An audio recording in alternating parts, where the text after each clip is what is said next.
Saya tertarik dengan ilmu tasawuf, tapi ada yang mengatakan tasawuf itu sesat.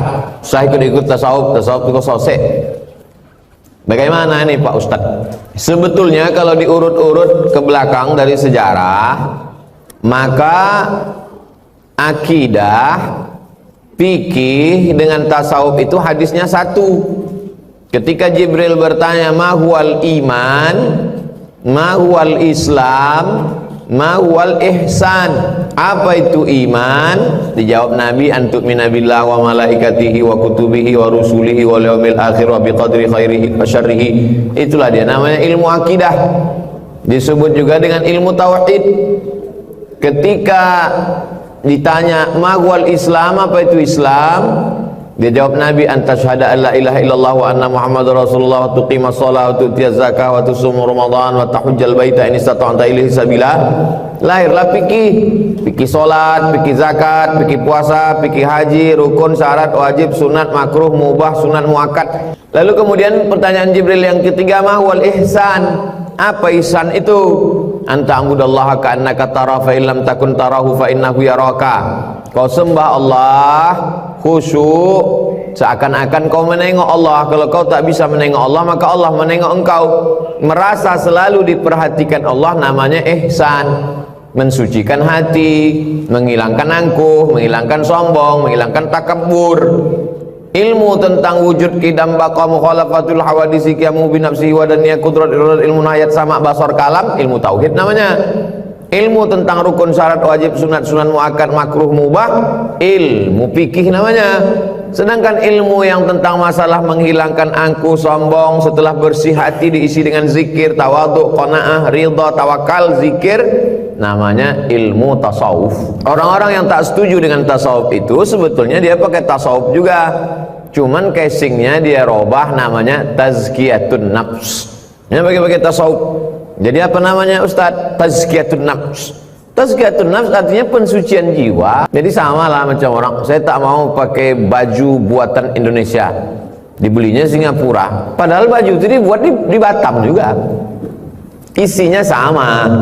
Tazkiyatun nafs artinya pensucian jiwa. Tasawuf itu asal katanya sofa. Sofa artinya suci.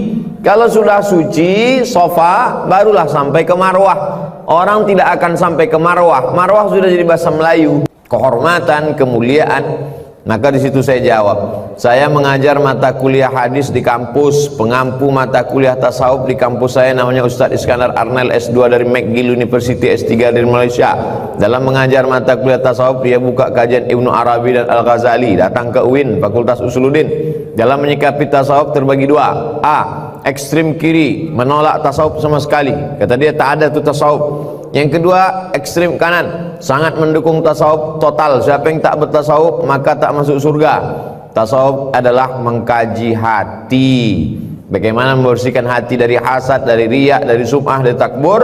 Setelah dibersihkan, sesudah dibersihkan lalu diisi dengan ridha, qanaah, tawakal, zikir, barulah dia sampai kepada Allah Subhanahu wa ta'ala. Nama besarnya tasawuf. Di dalam tasawuf itu ada namanya thariqat. Nama besarnya hotel. Hotel apa Bu ya? Surya. Hotel Surya. Di dalam hotel ini ada lagi namanya ruangan ini, convention hall, ada rumah, ada restoran. Nama besarnya tasawuf. Di dalam tasawuf itu ada namanya thariqat. Thariqat artinya jalan. Kebetulan yang menyusun tarekat ini namanya Imam Abul Hasan Sazili, disebut dengan tarekat Saziliyah. Yang menyusunnya namanya Imam Bahauddin Naqsyabandi, disebut dengan tarekat Naqsyabandiyah. Yang menyusunnya namanya Imam Abdul Qadir Al-Jilani, namanya tarekat Qadiriyah. Tarekat adalah jalan, karena untuk mencapai menuju Allah mesti ada jalan. Abdul Somad sampai ke Duri ada jalannya. Jalan ke Duri ini namanya tarekat. Tapi saya kalau tak ada yang menunjukkan jalan, tak tahu saya mana hotelnya, mana ruangannya, kamar berapa, nomor berapa. Orang yang menunjukkan jalan itu namanya mursyid. Mursyid artinya penunjuk jalan, supaya kita jangan sampai sesat. Ustadz Yahya ini mursyid, penunjuk jalan waktu umroh. Mursyid, guide, penunjuk jalan. Nah, jadi makanya dalam berzikir ada mursyidnya. Mursyid tak sanggup datang karena tempat ini banyak, maka mursyid mengangkat penggantinya. Pengganti mursyid itu namanya khalifah. Orang Melayu susah menyebut khalifah. Siapa tuh? Kelipah.